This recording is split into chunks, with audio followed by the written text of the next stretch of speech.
Okay, YouTube. This is a video response to Nut and Fancy's extended stay backpacking video. I've been watching a lot of videos online lately, and I just felt like I should, give some people some more options out there on, what other people like to take. I know I'm personally one of the ones who likes to get everyone's opinions, and from there pick my own personal backpacking supply and what I like to take. So I'm actually going on a 4-day hike tomorrow. I'm going on the Appalachian Trail. I'm going to do a loop near Fontana Dam. We're going to do about 35 to 40 miles. Some of the trails are off the beaten path, so I don't really know the distances on them, but I know we'll be on the Appalachian Trail for about 18 from Fontana Dam to one of the shelters up there. So basically what we have here is everything I take on a hike. Right there. That's it. That's all I take, minus food and clothing, of course. I'm picking my food up tomorrow. I ordered it from packetgourmet.com. It's basically freeze-dried and dehydrated food. If you guys have ever heard of it, you know it. And if you haven't, check it out, packetgourmet.com.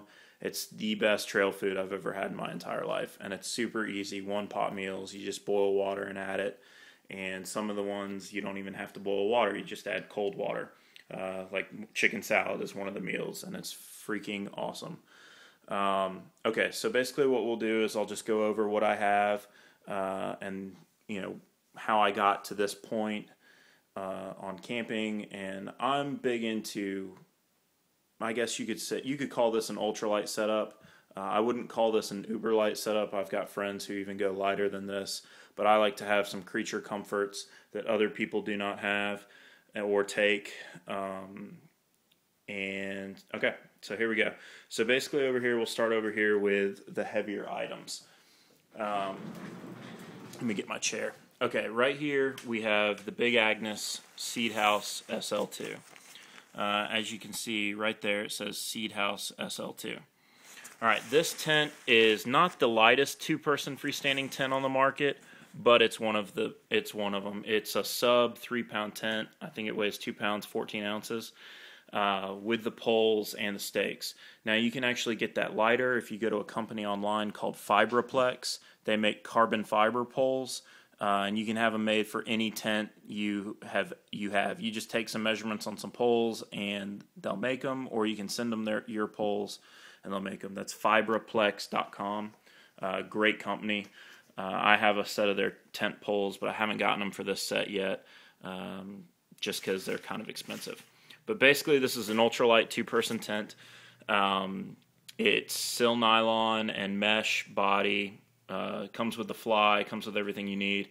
It's a little tight for two people, but if it's you and your girlfriend or you and your husband, whatever, there's room for the two of you. Or if it's you and a dog, there's room. Okay, so moving on down the line, I have the Thermarest ultralight fasten light chair kit. That's a comfort that I like to take. I like to have a seat at campsite. Sometimes people won't take these because they say they're heavy. Now some of them are heavy, but some of them, this one I think weighs 6 ounces. So not that much in the grand scheme of things. Now this is a purchase I made last year. This is the best thing I've ever bought in my entire life. It's the Thermarest Neo Air. As you can see, that is a full-size 72-inch by 20-inch by 2.5-inch thick Thermarest. It blows up, and it has an R value of 2.5. The only other company that makes a pad that light is Big Agnes, and that's their Clearview. I've used that, but it punctures extremely easily. It's a sticky rubber PVC type thing. I wasn't a big fan of it, so I went with the Thermarest. Yeah, it's way more pricey, priced at $150, but that is well worth the money in my opinion. 2.5 inches thick. If you're a side sleeper, it works really, really well, which I am. Now we'll go to the pillows. I take 2 pillows just because I like to sleep with a pillow between my leg. This is the Cocoon AirCore inflatable pillow. That's what I use between my legs, and then underneath my head I use the Thermarest pack pillow. I usually don't even pack it down. I keep it like this in my pack because I've got a 55-liter pack, which I'll show you in a minute. So I've got plenty of room for all this stuff. Next, one of the things I like to take for lunch and just lounging around at the campsite is an Eno hammock. Here's an Eno hammock and straps. It's just one of the things I like to carry. Sometimes I'll carry it, sometimes I won't.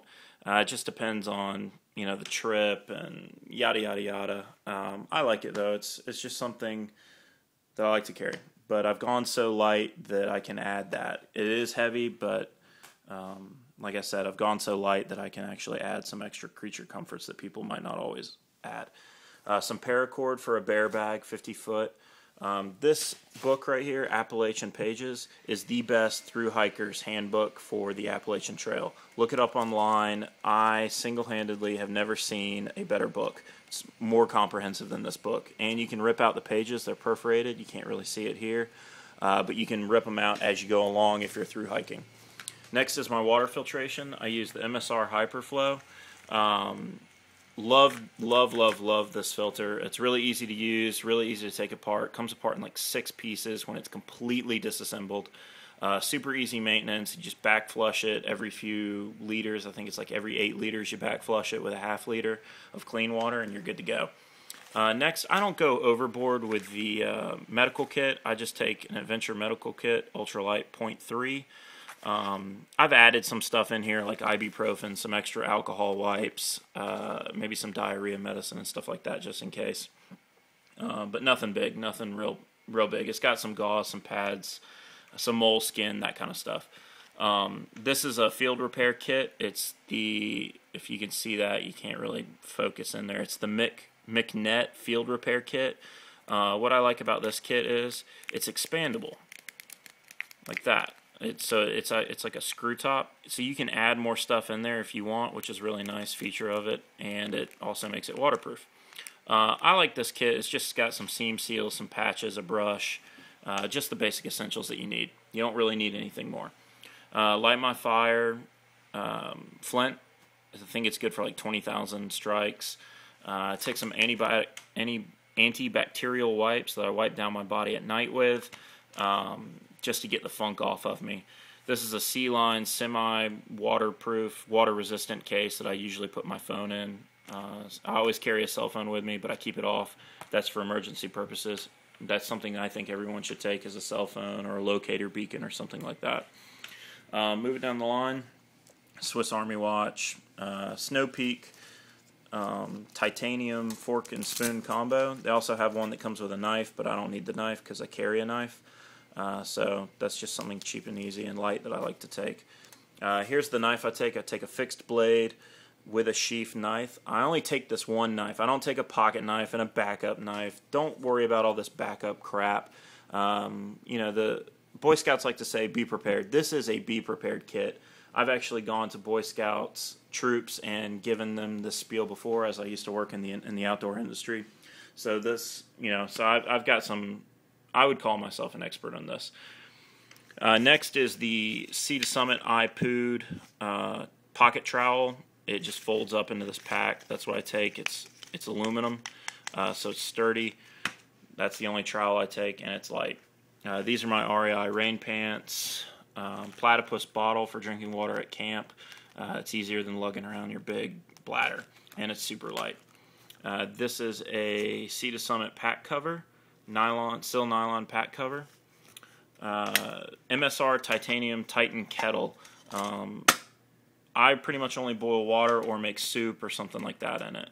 It's good, and it nests together with your fuel and your stove. Right now I don't have my stove out here. I usually have an MSR Pocket Rocket, but my buddy is bringing his stove that I'm going camping with this weekend, so that's why I'm not taking that. Here's some fire starter. These things are called lightning bugs. I really like these. They're quick and easy to start a fire if you don't have enough tinder to start a fire. Next is the Camelback 100-ounce reservoir. And then this is my pack. It's a Mountain Hardwear Super Scrambler. It's a flexible internal frame pack. It's super light, super comfortable. It's almost 60 liters, I think. I think it's like the large size is 58 liters maybe. I really like it a lot. Next is my Rudy Project Zion tactical sunglasses. I got these for shooting, and the transition lenses or the photochromatic, whatever you want to call them, lenses work really, really well in the outdoors. Last but not least is one of my favorite love-hate items.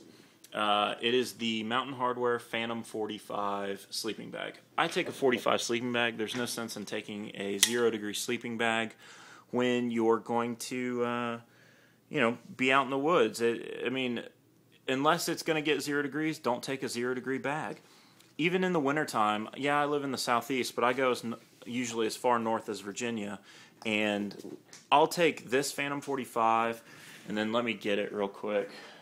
And then I take a Sea to Summit Thermolite Reactor sleeping bag liner. This adds 15 degrees to your bag. And then I might sleep in like thermal underwear. I only take one pair in the wintertime, long johns and a top, and then you're plenty warm. They actually have a new one of these that adds 25 degrees to your bag. I mean, that's taking a summer bag and turning it into a 4-season bag. Plus, this and this sleeping bag weigh less than most down sleeping bags that are 0 degrees. And, it's kind of ridiculous. So why not take something like that? And it saves you money, too. But I love this. And the reason I hate this sleeping bag is I weigh 250 pounds. Or I did. I weigh 220 now. I've lost some weight. But it's pretty tight. I'm a big dude. My shoulders are really wide. And it's a little tight in here. So in the wintertime, it can get a little uncomfortable because I like to move around at night. But I do like it. We'll see how it works this trip now that I've lost all this weight. So that is my setup, guys. And again, this is a video response to Nuttin' Fancies. I think he's crazy for taking all that stuff. But I respect the guy. He makes good videos. And, he always preaches that, if you feel differently, make a video. Let's see your credibility. So here's my credibility, Nuttin' Fancy. I like what you do. I respect what you do. And, so let me know your thoughts on it. And then lastly, Nuttin' Fancy, I am currently in the process of building my own AR-15. This is what I have right now, just some lower parts kits and that kind of thing. Grip is on order, stock is on order, and then I got to get some money for an upper and stuff like that. Spikes tactical lower, really like it a lot. So that's what I have right now. But you'll see a future video on that shortly.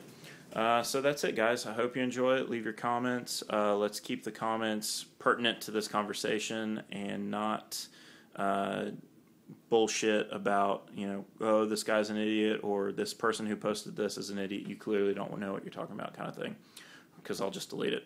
So there you go. Hope you guys enjoyed it. Have a great night.